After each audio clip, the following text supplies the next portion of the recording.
기자 언박싱, 오늘은 아주경제 김태현 기자 나왔습니다. 어서 오십시오. 안녕하십니까, 김태현입니다. 자, 먼저 비 피해 상황부터 좀 알아봐야겠습니다. 네, 오늘 중앙재난안전대책본부가 오전 10시 30분 기준으로 지자체 피해를 집계한 결과 지난 1일부터 현재까지 사망 15명, 실종 11명, 부상 7명의 인명피해가 발생했습니다. 사망자가 2명 또 늘었네요. 네, 그렇습니다. 그리고 지역별로는 서울 1명, 경기 9명, 충북 13명, 충남 3명 등으로 충북에서 사망 실종자가 가장 많이 나온 상황입니다. 실종자는 이제 급류에 휩쓸린 경우가 대다수고요. 소방당국은 지난 3일 이제 실종자 3명을 발견을 했고 현재는 나머지 실종자 수색에 총력을 기울이고 있습니다. 이재민 같은 경우에는 1,587명이 발생했고요. 이 중 1,146명은 아직 집으로 돌아가지 못한 채 마을회관, 체육관, 친인척 집 등에 대피해 있는 상태입니다. 예. 이게 중부지방에 집중호우가 내리면서 충북 지역에서 가장 많은 사망자가 나왔습니다. 네. 좀 안타까운데. 정세균 총리가 특별 재난지역 선포도 검토하고 있다면서요? 네, 정 총리는 오늘 중대본 회의에서 경기, 충북, 충남 지역의 특별 재난지역 선포건에 대해 최대한 신속하게 검토하라고 행정안전부에 지시했습니다. 정부가 신속히 심의 절차를 진행해 이르면 6일 특별 재난지역 선포를 결정하는 방안도 검토할 것으로 보입니다. 예. 그 엄원 유착 의혹을 받고 있는 이동재 전 채널 A 기자가 오늘 기소가 됐네요. 네, 그렇습니다. 오늘 서울중앙지검 형사 1부는 강요미수 혐의로 이전 기자를 구속 기소했습니다. 이전 기자는 지난달 17일 구속돼 이날로 기한이 만료되는데요. 검찰은 이전 기자와 함께 취재한 백모 기자도 같은 혐의로 불구속 기소했습니다. 예. 이전 기자는 이제 후배인 백 기자와 함께 수감 중인 이철 전 밸류인베스트 대표에게 본인과 가족을 상대로 강도 높은 수사를 진행하여 중한 처벌을 받게 될 것이라는 취지의 편지를 수차례 보냈고요. 이 과정에서 유시민 노무현재단 이사장을 거론하며 비리 혐의를 제보하는 등의 협박을 했다는 혐의를 받고 있습니다. 예, 이철 전 대표에게 보낸 편지는 이미 다 공개가 됐으니까요. 네. 그 내용을 보면은 방금 이야기하신 것처럼 비리 혐의를 제보하라 이렇게 협박했는 게 나옵니다. 가족 네네. 이야기까지 하면서. 그렇습니다. 그래서 이제 구속 기소가 됐는데 그런데 이 사건이 이제 검언 유착이라고 부르잖아요. 그렇습니다. 그러면 검찰 쪽에서는 누가 기소가 되느냐. 근데 보니까 한동훈 검사가 공범에 포함되지 않았어요. 네, 그러니까 관심을 끌었었죠. 그 한동훈 이제 법무연수원 연구위원회 공범 적시 여부는 아직 하지 않는 쪽으로 결론이 났습니다. 왜냐하면 기소를 하고 나면 더 이상 수사가 불가능하기 때문에 그 혐의와 관련된 사람 모두를 앞으로 향후에 계속 수사해 나가겠다라고 중앙지검에서 밝혔습니다. 실패한 수사다. 이런 얘기도 있어요. 이게 또 한쪽에서는 한동훈 검사의 언론 플레이에 언론이 당했다. 최근에 보니까 그 한동훈 검사의 친구가 있습니다. 김태현 변호사라고. 네. 동명이인. 네, 그렇습니다. 김태현 변호사가 방송에 나와서 내 친구가 이렇게 말했다면서 녹취록도 이야기하고 하던데 네. 그 특수관계인이잖아요. 그렇죠. 그런데 방송에 나와서 일방적으로 한 편을 들어도 되는 겁니까? 조금 갸우뚱하던데. 그렇죠. 그러니까 나까지 병원에 입원하면 검찰이 쪽팔려서 어떡하냐 이런 취지의 발언을 하셨는데 애초에 지금 수사 상황이나 아니면 이제 난투극이 있었다, 그 몸싸움이 있었다라는 걸 밝힌 거는 한동훈 검사잖아요. 그러니까 이런 말 자체가 조금 이해가 안 되는 상황이죠. 녹취록 유출도 그렇고, 네. 그리고 독직 폭행으로 내가 맞았다고. 네. 그 언론에 알린 것도 한동훈 검사인데. 그렇습니다. 조금 이해가 안 되는 부분이었어요. 네, 어쨌든 그러면 한동훈 검사는 기소가 되지 않았고, 네. 백 기자는 불구속 기소, 네. 이 기자는 구속 기소. 네. 검언 유착 당사자들 입장 어떻습니까? 기소가 알려진 이후에 이제 한 연구위원 측은 애초 공모한 사실 자체가 없으므로 중앙지검이 공모라고 적시하지 못한 것은 당연하다. 지금까지 중앙지검이 진행하지 않은 MBC, 제보자 X, 정치인 등의 공작 혹은 권한유착 부분에 대해 이제라도 제대로 수사할 것을 요청드린다고 주장을 했는데요. 예. 이 말이 저는 조금 이해가 안 됩니다. 왜냐하면 사실만 딱 두고 볼 때 당사자가 수사에 협조하지 않았을 뿐이고 수사의 실패라고 보기는 어렵다는 견해도 있고요. 그리고 앞서 채널A 자체 진상조사위원회 결과 이전 기자는 진상조사 착수 직전인 3월 31일 밤과 4월 1일 새벽 사이 휴대전화 2대와 노트북 PC를 초기화해 녹음 파일 등 데이터를 삭제를 했습니다. 또 채널A 법조팀장이 한 연구위원에게 그 이후에 녹취 파일은 없다는 취지의 발언을 했고요. 수사 과정에서 검찰은 이제 이전 기자의 휴대전화랑 노트북을 두 차례 정도 디지털 포렌식했는데 이전 기자의 변호인 측은 별로 나온 것이 없다고 주장을 하기도 했습니다. 근데 다만 그 타임라인으로 두고 봤을 때 사실 한동훈 이제 연구원이 당시에 신라젠과 관련해 그리고 유시민 이사장과 관련해 발언을 한 적이 없다면 굳이 이런 해명이 나올 필요가 없기 때문에 좀 이해가 되지 않는 해명입니다. 네. 예, 처음에 이 사건이 불려졌을 때 한동훈 검사가 나는 신라젠 관련된 이야기를 기자들과 한 적이 없다. 네. 그러므로 녹취 파일도 당연히 없다. 네. 라고 했습니다만 뒤에 보니까 신라젠 얘기도 했고 녹취 파일도 나왔잖아요. 네. 그런데 앞에서 배혜림 채널A 법조팀장이 한동훈 검사에게 녹취 파일은 없다라고 얘기를 했다면 그 얘기를 듣고 녹취 파일이 없다고 거짓말한 거 아니냐 이렇게 그렇죠. 볼 수도 있을 거고 네. 이동재 기자가 구속된 가장 큰 이유는 증거인멸의 우려지 않습니까? 그렇습니다. 그 전에 증거인멸을 해버렸기 때문에. 네네. 그러니까 과연 포렌식에서 그때 증거인멸한 게 나왔겠느냐. 나왔다면은 뭐 이 검언유착 사건에 있어서 한동훈 검사가 공모로 엮일 수도 있었겠지만 그게 안 나왔다면 증거가 없기 때문에 어려울 수도 있다. 그렇다고 죄가 없는 건 아니지 않느냐. 네. 이런 분석이 나온다는 거죠.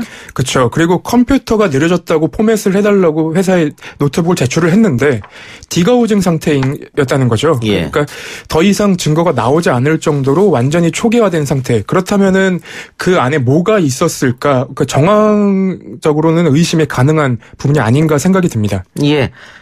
검언 유착과 관련해서 KBS에서 자체 고발이 있었다는데 어떤 얘기입니까? 네, 잠시만요. 예. 네. 다음 질문 넘어갈까요? 네, 그러면? 다음 질문으로 예, 넘어갈 것 알겠습니다. 같습니다. 네. 그럼 검언 유착 관계는 여기까지만 하고 다른 걸로 넘어갑시다. 조국 전 법무부 장관이 자신의 허위 주장을 한 유튜브에 대해서 민사상 손해배상 청구 소송을 제기했습니다. 처음에는 기자들 상대로 했는데 지금 이제 유튜버까지 하네요. 네. 조 전 장관은 오늘 자신의 페이스북을 통해서 그 우종창 전 월간조선 편집위원에 대해 1억 원 손해배상 청구 소송을 제기했다고 밝혔습니다.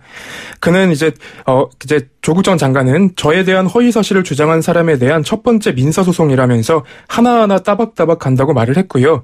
그 허위 사실을 주장, 유포하는 만용을 부리는 것은 개인의 선택이지만 헌법이 보장하는 표현의 자유 바깥에 있는 범죄이자 불법 행위이기 때문에 그에 대한 형사처벌과 손해배상의 대가가 따라야 한다는 게 조 전 장관의 설명입니다. 앞서서 형사소송도 여러 명 했죠. 네, 그렇습니다. 그에 이은 지금 민사소송. 네. 지금 우전 편집위원 같은 경우에도 형사소송을 당한 대상이고요. 실형을 선고받고 이제 법정 구속이 됐습니다. 네. 근데 그 이후에 이제 민사소송을 제기한 건데, 앞서 형사재판에서도 우전 이제 편집위원이 방송한 내용은 허위의 사실임이 넉넉히 인정된다고 얘기를 했고, 그리고 우 씨는 박 전 대통령이 탄핵되고 형사재판을 받게 된 일련의 사태에 대해 불만을 품고 어떠한 검증 절차도 없이 막연한 추측만으로 예. 허위사실 방송했다라는 말이 나왔습니다. 지금 다른 언론사도 고소가 몇 군데 돼 있던데 특히 조국 전 장관이 울산에 가서 누구를 만났다. 네. 그럼 확인하지도 않고 써가지고 그걸 받아 쓴 다른 언론사도 있고 그것도 지금 다 고소가 돼 있는 상태고. 네네. 또 유튜브에서 주장했습니까? 조국 전 장관 딸이 포르쉐를 타고 다닌다. 네, 그렇죠. 그것도 지금 허위사실로 아마 네. 고소가 됐을 텐데 어떤 결과가 나올지 한번 두고 보고요. 우종창 편집위원은 실형을 받았고 일각에서는 어쨌든 공인인데 네. 하나하나 다 이 고소 고발하는 게 맞느냐 이렇게 조국 전 장관을 비판하는 축도 있어요. 네, 그러니까 언론에 대해서 고소 고발을 하는 것이 조금 부적절하다라는 말도 있는데 지금 보면은 사실상 조국 전 장관이 반론을 해달라고 먼저 요청을 한 언론사나 유튜버들도 있는 것으로 보입니다. 그 과정에서 반론권을 충분히 실어줬다면은 이 정도 사태까지는 안 왔을 것으로 보이는데 그 과정이 조금 반론권을 조금 안 준 게 아쉬운 부분입니다. 반론이나 정정이나 사과를 하지 않았기 때문에 결국은 고소 고발로 갈 수밖에 없었지 않았냐 이 말씀인 것 같네요. 알겠습니다. 공수처법 개정 어떻게 돼가고 있어요? 그러니까 이해찬 민주당 대표는 오늘 오전에 최고위원회 회의에서 통합당의 공수처장 추천위원 선임 시한을 8월 임시국회 시작까지로 못을 박았습니다. 예. 8월 임시국회는 이제 18일 열릴 예정이고요. 이 대표는 통합당이 반응이 없다면 다른 대책을 펼 것이라고 경고를 했습니다. 그러니까 지난해 12월 말에 20대 국회 본회의에서 통과된 공수처법 설치 및 운영에 관한 법률 개정을 비롯한 모든 수단을 강구할 가능성을 열어놓은 건데요. 이 대표는 7월 15일 규정된 공수처 설치 법정 시한이 속절없이 늦어져 현재는 위법 상태에 왔다면서 전적으로 법률을 어기면서까지 추천위원을 선임하지 않는 통합당의 책임이라고 지적을 했습니다. 예. 법률에 있는 대로 추천을 하라 하지 않으면은 법이라도 바꾸겠다 이 말이네요. 네. 예, 오늘 기자 언박싱 여기까지 하죠. 수고하셨습니다. 네, 감사합니다.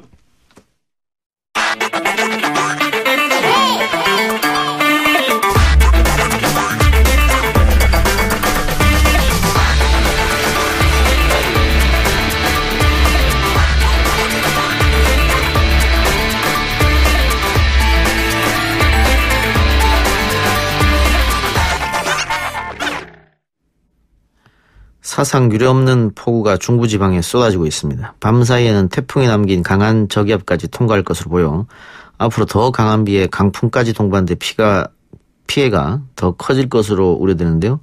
역대 최장 수준의 장마 언제까지 이어질지 기상청 연결해서 이야기 나눠보겠습니다. 기상청 우진규 예보분석관 연결합니다. 분석관님 나와 계십니까? 네, 안녕하십니까.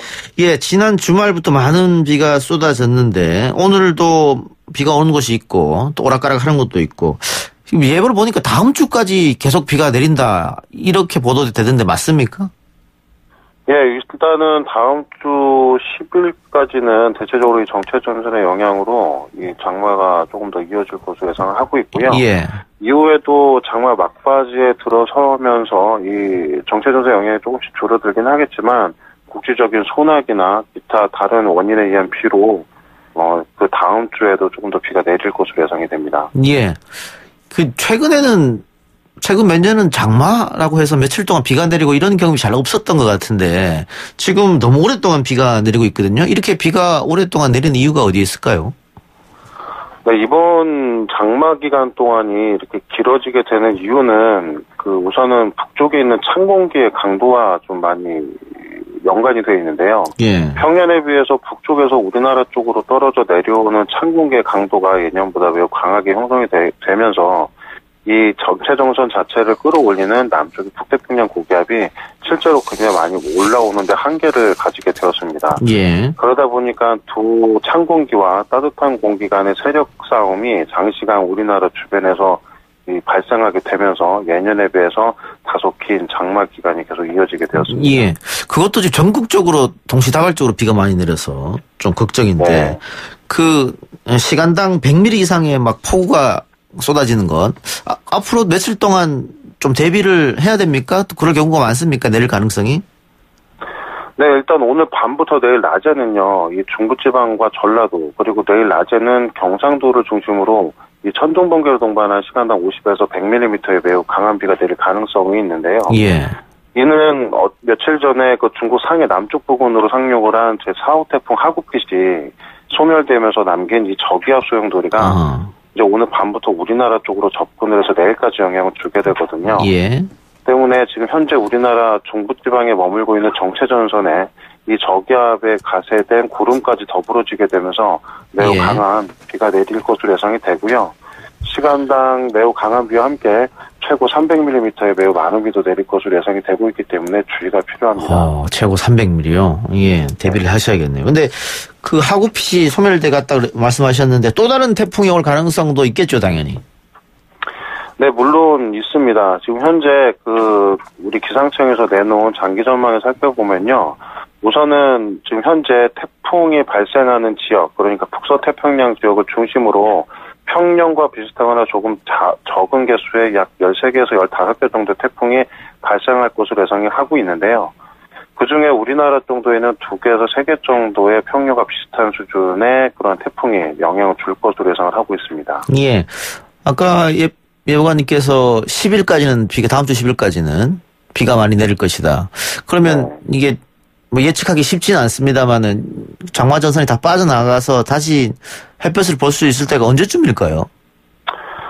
지금으로서는 일단 그 이유가 되어야 된다라고 보긴 하는데요. 예. 그 이후에도 국지적으로 강한 소나기들이 내리는 날이 있어서 예. 지역적으로는 아마 남부지방을 중심으로 좀 더 햇볕을 볼 수 있는 날이 조금 많지 않을까 예상을 하고요. 예. 상대적으로 중부지방 쪽에서는 조금 더 상황을 지켜봐야 될 것으로 예상이 됩니다. 남부지방 먼저 햇볕을 볼 가능성이 있다 이 말씀이네요. 네네. 예. 중부지방에 지금까지 엄청난 양의 비가 내렸는데 이번 주말도 중부지방이 가장 걱정되는 지역입니까? 어떻습니까? 네, 이번 주 주말에는 일단 이 저기압, 그러니까 태풍 하구핏이 소멸하면서 만들어낸 저기압 소용돌이가 이제 통과를 해 나가면서 6일에서 7일 사이 이제 영향을 줄 텐데요. 그리고 나서는 이 적의 후면으로 떨어져 내려오는 건조 공기로 인해서 그 비구름대 영역들이 조금 남쪽으로 이동을 해 나갈 가능성이 있습니다. 예.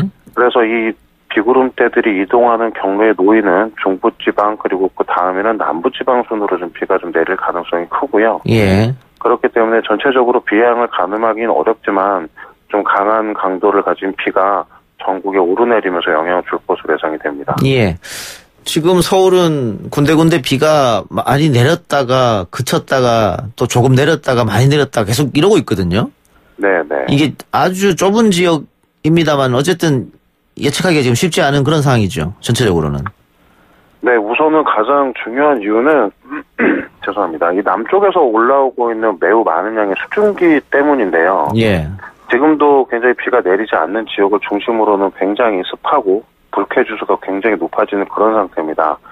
이러한 의미는 그 대기 중에 수증기가 많다라는 걸 의미하게 되고요. 한번 비가 만들어지게 되면 막대한 양의 비도 순간적으로 뿜어낼 수 있는 그러한 대기 조건을 갖고 있다라는 의미가 되겠는데, 예. 어느 지역에서 어떤 약간의 어떤 방아쇠 역할을 하는 조건이 발생을 하게 되면 어디서든지 터질 수 있기 때문에 지금 상황이 매우 불안정한 상태고 굉장히 위험한 상태라는 것이죠. 특히나 이 북쪽에서부터 찬 공기가 주기적으로 관여를 하게 되면서 이 수증기들을 비구름대도 만들어주는 특히나 우리나라 중부지방을 중심으로는 이러한 갑자기 생겨나는 비구름대 대비가 좀 필요할 것으로 예상이 됩니다. 처음에 그 올해 여름을 분석하면서 굉장히 무더위가 올 것이다 얘기했는데 지금 계속 비가 내리면서 그렇게 덥지는 않습니다. 그럼 만일 이 장마가 끝이 나고 해가 뜨면 다시 엄청난 더위가 몰려오는 겁니까? 어떻게 생각하세요?